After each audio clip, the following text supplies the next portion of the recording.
چند نفر باهاشون شکست بیمارستانن.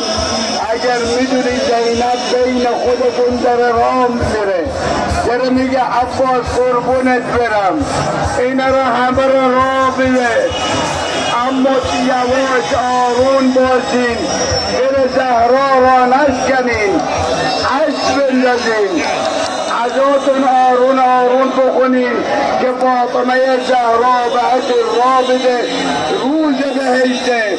میگه به پیغمبر بابا جون اینا نمیدونی چی کار کردن در حق امام حسین.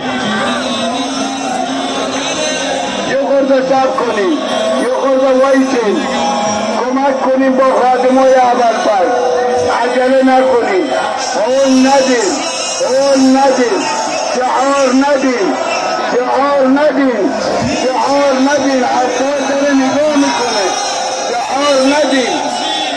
همه خادمان نوکرتون هستن، این فتنه شعار ندین. جای این صلوات بفرست، جای این دیگه ای قمر بنهاشید، ما را دست خالی منو بعد نگردم. تو به ام البنین اذیت ندین. پارسال 18 نفر بیمارستانم، خادمان هستن بیمارستان، آروم باشید.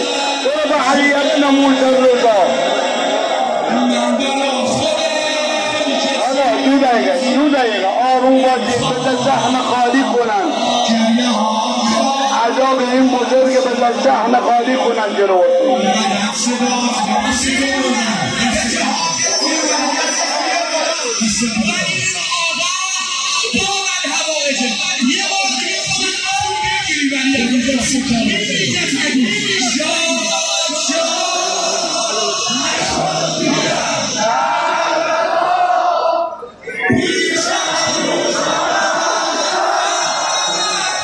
ما شاء الله، ما شاء الله.